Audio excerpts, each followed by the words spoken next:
네, 이 시간 하나님께서 저희에게 주신 말씀은 누가복음 신약 성경 누가복음 19장 1절부터 10절까지입니다. 누가복음 19장 1절부터 10절 신약 성경 127페이지입니다. 신약 성경 127페이지. 물론 스마트 주보에도 있습니다. 뜻을 잘 생각하시면서 교독하십니다. 제가 먼저 1절 봉독합니다.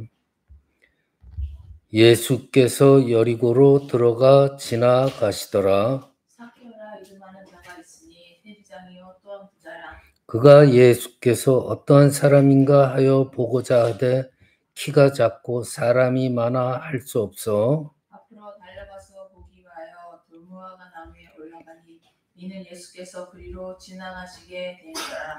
예수께서 그곳에 이르사 쳐다보시고 이르시되 삭개오야 속히 내려오라. 내가 오늘 네 집에 유하여야 하겠다 하시니 급히 내려와 즐거워하며 영접하거늘 뭇 사람이 보고 수군거려 이르되 저가 죄인의 집에 유하러 들어갔도다 하더라. 삭개오가 서서 주께 여짜오되 주여 보시옵소서 내 수혜의 절반을 가난한 자들에게 주겠사오며 만일 누구의 것을 속여 빼앗은 일이 있으면 내 갑절이나 갚겠나이다. 예수께서 이르시되 오늘 구원이 이 집에 이르렀으니 이 사람도 아브라함의 자손이미로다. 인자가 온 것은 잃어버린 자를 찾아 구원하람이라. 아멘. 오늘 본문은 키 작은 삭개오의 이야기로 우리가 잘 알고 있는 말씀이죠. 이 삭개오를 주제로 했을 때는 흔히들 이제 삭개오의 주님을 향한 그 열심이 주님을 감동시켜서 구원을 받았다는 식으로 말씀을 전하고 또 이해하는 그런 말씀들입니다. 뭐 그렇게 알아도 문제는 없습니다. 주된 포인트가 그거기 때문에. 근데 오늘 저는 다른 각도에서 본문을 보면서 여러분과 은혜를 나누고자 합니다. 오늘 본문은 삭개오를 세리장이요 부자라고 말하고 있습니다. 그러니까 단순한 부자가 아니고 세리의 장이면서 부자라는 것에 주목을 합니다. 이것은 그 삭개오의 직업과 생활 형편을 알려주는 것이 아니라 그가 생각하고 있는 그 인생의 목적, 그리고 또 그 목적을 이루기 위해서 그가 무엇을 했는지를 알게 하는 말이에요. 세리장이고 부자다. 이 세리라는 건요, 그 당시에 예수님 당시에요. 유대인들 사이에서는 로마 그 폭정의 앞잡이라고 그랬어요. 그리고 유대인들한테는 손가락질을 받는 그런 직업이에요. 그래서 그 당시 유대 사회에서 세리라는 거는 매국노죠. 매국노, 로마 그 폭정의 앞잡이를 섰기 때문에 매국노로 여겨졌고 죄인의 대명사였어요. 세리라고 하면. 따라서 그 당시 유대인으로서 세리직을 맡고 있었다는 것은 유대인이면서도 유대인과 어울리지 못하는 그러한 유대인이었어요. 왜냐하면은 그 당시 유대의 율법은 죄인과는 절대로 어울리지 말라라는 철저한 율법이 있었어요. 그 세리가 죄인의 대명사였기 때문에 유대인들에게 외면받는 그런 사람이었죠. 근데 그럼에도 불구하고 유대인이 로마 군정의 그 앞잡이 노릇을 하는 세리가 되는 것은 이유가 한 가지밖에 없겠죠. 돈이 되기 때문에. 돈을 쉽게 벌 수 있고 많은 돈을 벌 수 있기 때문에 세리가 되는 거예요. 그 당시 세리들은 돈을 벌기 위해서 모든 수단을 다하는 아주 어떻게 보면은 아주 악랄한 그러한 사람들이었어요. 근데 오늘 본문의 삭개오는 세리면서 그 세리 무리들의 우두머리예요. 세리장이라고 그랬어요. 그러니까 그가 가뜩이나 일반 세리들도 부자인데 부자가 되기 위해서 그 천대 멸시를 받으면서도 세리를 하잖아요. 근데 그 세리들 중에 우두머리예요. 그러니까 당연히 부자 중에 부자죠. 부자가 되기 위해서 죄인의 이름을 먹고 욕먹고 그런 거를 마다하지 않고 세리장이 되었어요. 그건 뭐예요? 죄인 중에 죄인이죠. 유대인들 틈에서는. 근데 참 저거하게 이 삭개오라는 이름의 뜻은 의로운 자, 정직한 자라는 의미가 있어요. 그런데 정작 이 삭개오 이름을 가진 이 사람은 삶이 의롭지도 않았고 정직하지도 않았던 삶을 살았던 자죠. 그렇죠? 그런데 오늘 본문에 예수님이 삭개오야 하고 부릅니다. 그 많은 군중들 틈에서 유독 삭개오를 지목하고 삭개오야 하고 부릅니다. 삭개오는요, 그냥 그저 예수님이 누군가 그런 알고 싶은 마음으로 다가간 거예요. 근데 예수님은 이미 그 군중 속에 삭개오의 삶을 이미 알고 계셨고 그의 이름도 알고 있었잖아요.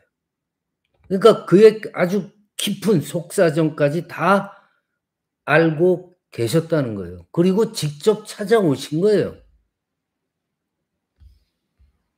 그러면서 오늘 스토리의 절정은 5절이죠. 속히 내려오라. 내가 오늘 네 집에 유하여야 하겠다. 이게 오늘 스토리의 절정이에요. 5절. 이제 예수님께서 삭개오의 그 삶의 주인이 되시겠다고 선언하는 거예요. 말씀하는 거예요. 내가 네 삶의 주인이 되겠다 앞으로. 그때 삭개오는 어땠을까? 진짜 헷갈리는 순간이었을 거예요. 아니, 내가 오늘 네 집에 유하여야 하겠다. 단도직입적으로 얘기한 거예요, 예수님께서. 삭개오가 헷갈리죠. 아니, 내 집의 주인은 난데. 근데 삭개오가 말할 기회도 주시지 않습니다. 예수님이 예수님 자신을 삭개오의 집에, 그러니까 요즘 말로 셀프 초대한 거예요.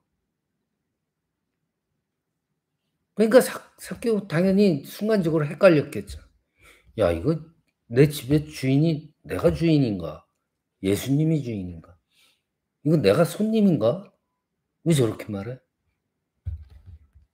즉 예수님은 주인과 손님의 경계를 그 순간에 허무신 거예요. 이것이 바로 놀라운 점이에요. 왜 그럴까? 예수님께서 삭개오의 삶으로 들어가서 동행하시겠다는, 즉 삭개오의 삶에 내가 이제부터는 주인이 되겠다고 선언한 것 때문이에요. 이게 놀라운 거예요. 여러분들 어렸을 때 생일 파티 한 기억이 나세요? 누구를 초대하고 누구를 초대하지 않을까 고민한 적이 있을 거예요. 누구나 다 있을 거예요. 많은 사람들을 초대하고 환대한다고 할 때 여러분들 정말 진정으로 내가 초대한 사람들을 환대한다. 이 환대의 뜻이 뭘까? 이 환대라는 건요, 더 넓게 생각하면은 초대한 사람은 물론 갑자기 초대하지도 않은 사람들이 찾아오더라도 즐거운 마음으로, 풍족한 마음으로 맞이해서 마음껏 그 잔치를 누리게 하는 것이야말로 그것이 진짜 환대라는 거예요. 아니 내가 초대도 안 했는데 왜 와? 나를 축하하러 왔는데 내가 초대 안 했는데 왜 이런 게 아니죠. 환대라는 거. 누구든지 다 품어주는 게 환대. 아버지가 자녀들한테 그러잖아요. 성경에도 나오죠. 내 것이 다 너의 것이다. 이런 마음으로 주인과 손님이란 구분이 없어지도록 정말 마음을 다 열고 환대한다는 거죠. 근데 바로 이와 같은 사건이 오늘 본문에 예수님과 삭개오 사이에 일어난 거예요. 삭개오가 예수님의 아까 말씀드린 셀프 초대에 감동받은 이유예요. 예수님이 삭개오를 부르셔서 내가 너를 정말 사랑한다. 이 사실을 분명하게 알게 하신 거예요. 이것이 바로 삭개오의 기쁨이 된 거예요. 예수님께서 내 집인데 꼭 주인하고 손님이 바뀐 것처럼 얘기하시고, 그리고 일방적으로 내가 오늘 너희 집에 가서 함께 먹고 잠까지 같이 자겠다 하고 일방적으로 말씀하십니다. 그것이 삭개오한테는 기쁨으로 다가오는 거예요. 예수님께서 새로운 삶의 방식을 너한테 가르치시겠다. 이걸 느낀 거예요. 그래서 예수님의 뜻대로 살아야 하는 삶이 순간적으로 그 삭개오한테는 기쁨이 된 거예요. 그러니까 인생의 전환점이 순간적으로 팍 온 거예요. 그때 기쁨을 느꼈다는 거예요. 삭개오가 살아왔던 삶. 그냥 먹고 살기 위해서, 부자가 되기 위해서 익숙하게 누군가에게서 빼앗고 세상 기준대로, 영의 기준이 아니고 세상의 기준대로 살았던 그 삶을 삭개오는 그 순간적으로 바로 탁 멈춰버린 거예요. 그 순간에 방향이 바뀌는 거예요. 터닝 포인트라고 그러죠. 인생의 방향이 바뀌는 거예요. 오랜 시간이 걸린 것도 아니에요. 그 짧은 순간에. 이것이 바로 삭개오에게 주신 하나님의 은혜라는 거예요. 그러면서 8절에 보면은요. 즉시 삭개오가 예수님을 주여, 주님이라고 부릅니다. 순간적으로 예수님에 대해서 이제 제대로 알게 된 거예요. 그리고 삭개오의 삶에 잘못되었던 부분, 그것들 자신이 할 수 있는 회개의 삶을 실천하려고 마음속에서 요동을 칩니다. 그래서 8절에 뭐라고 그래요? 주여 보시옵소서. 내 소유의 절반을 가난한 자들에게 주겠사오며 만일 누구의 것을 속여서 빼앗은 일이 있으면은 4배나 갚겠나이다. 내 갑절이나 갚겠나이다. 4배나. 죄를 고백을 해요. 그렇죠? 바로 즉시로 고백한 거예요. 그리고 토색하고 훔친 것들을 4배나 갚겠다고 합니다. 따지고 보면은 그의 재산 대부분이 토색하고 훔친 거나 다름없는 거예요.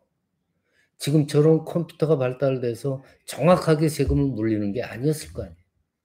그냥 자기 마음대로 세금을 때리고 강제로 빼앗고 그렇게 했을 거 아니에요. 그러니까 그 재산 대부분이 토색하고 뺏은 거예요. 그거를 절반 이상을 다 가난한 사람들에게 내놓겠다. 그리고 뺏은 게 있으면 4배나 갚겠다고. 그건 사실상 자기 자신의 모든 것을 포기하겠다는 얘기예요. 그 뜻은 뭐예요? 나의 지난날의 삶을 버리겠다는 얘기예요. 새롭게 살아가겠다는 선언을 하는 거예요. 삭개오가. 이게 어떻게 가능할까? 예수님의 사랑이에요. 예수님이 나를 사랑하시는구나.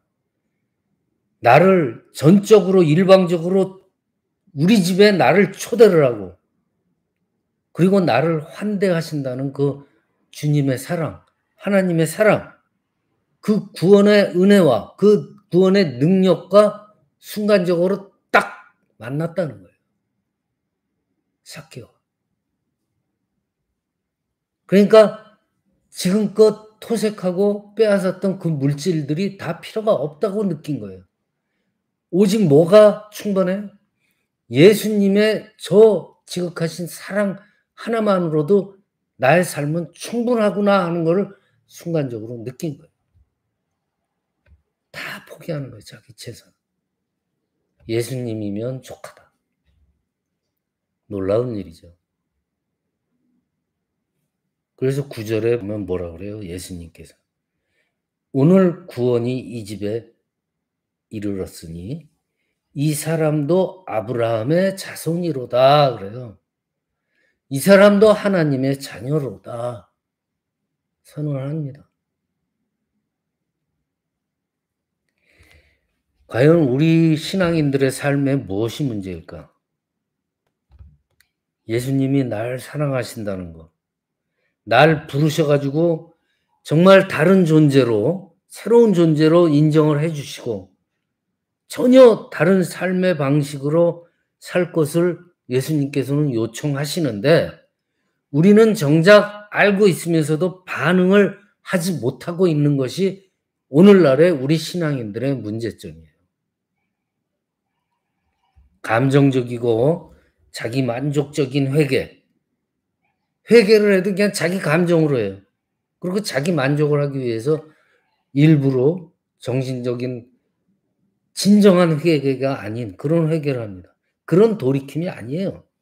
내 삶의 대가를 전부 지불하고 내 삶의 전체를 지불하고 하나님의 말씀에 순종하는 삶, 정말 하나님 앞에서 어떠한 삶을 살아야 하는지를 알면서도 그렇게 못했던 거, 그저 그냥 외면하고 지나쳐왔던 그 살지 못했던 거, 그런 것들을 오늘 삭개오는 앞으로는 다른 삶을 살겠다고 마음먹고 그 사실이 그 삭개오의 마음에는 기쁨이 된 거예요. 아까 예수님께서는 셀프 초대하셨죠. 지금 삭개오는 셀프 기쁨이 온 거예요. 나 자신. 주님이 내게 찾아오시면 황공스럽게도 주님께서 나에게 찾아오시면은 예수님을 따르는 그러한 삶이 고통이고 어려운 짐이 아니라 세상 것과 비교할 수 없는 기쁨이구나. 그걸 느끼게 해준다는 거예요. 그걸 아는 거예요. 삭개오의 변화의 출발점이라는 건요. 어려운 게 아니었어요. 그가 예수님을 알기 원했고 또 보기를 원했고 예수님과 동행하기를 원했던 거예요. 애초부터. 그런 마음이 있었던 거예요. 그것 하나면은 좋겠던 거예요. 예수님 입장에서 딱 봤을 때. 그래서 삭개오는 자기가 느낀 대로 생각한 대로 행하려는 마음으로 나갔던 거예요. 삭개오가 그런 준비가 되어 있었기 때문에 예수님이 만나 주신 것 같죠. 삭개오가 준비가 되어 있기 때문에. 사실 스토리를 쭉 보면요. 예수님은 이미 삭개오를 만나러 작정하고 만나러 간 거였어요. 10절에 보여요. 인자가 여기 온 것은 잊어버린 자를 찾아서 구원하려 함이니라. 이 장소에 온 것은 이미 삭개오를 알고 이름까지 알고 그의 삶까지 알고 그를 구원하려 왔다고 말씀하세요. 즉 삭개오가 회개하고 뉘우치고 다른 삶을 살겠다고 마음먹기 이전에 이미 하나님은 삭개오를 구원의 은총을 내리신 거예요. 직접 찾아오시고. 얼마나 놀라운 일이에요. 자, 근데 꼭 삭개오한테만 이런 일이 벌어질까? 아니잖아요. 삭개오를 부르신 주님께서 이미 우리 한 사람 한 사람을 부르셨어요. 주님께서는 다 알고 계세요. 우리에 대해서. 그래도 우리를 부르셨어요. 너도 내 자녀다. 부르셨어요. 너도 하나님의 사람이다. 부르셨어요. 내가 너의 집에 유하여야겠다. 너의 마음의 주인, 너의 삶의 주인으로 하나님께서, 예수님께서, 주님께서는 스스로를 초대를 이미 하셨단 말이에요. 결국 예수님께서 우리를 전적으로 환대하시며 부르셨다는 거예요. 그걸 표현하자면 어떻게 돼요? 완전하고 무조건적인 사랑이겠죠. 그렇죠? 삭개오가 그 악명 높은 세리 중에 장이었음에도 불구하고 그냥 무조건적인 사랑으로 구원의 은총을 내리시는 거예요. 그것이 지금 현재 우리에게도 작동하고 있다는 거예요. 그 진리는. 말씀 마칩니다. 예수님이 날 사랑하고 계세요. 그리고 지금도 초대하고 계신다는 그 진리를 항상 깨달으셔야 돼요. 그래서 그걸 믿고 영원한 소망을 향해서 굳건하게 나가는 저와 여러분이 되시기를 이 시간 축원합니다.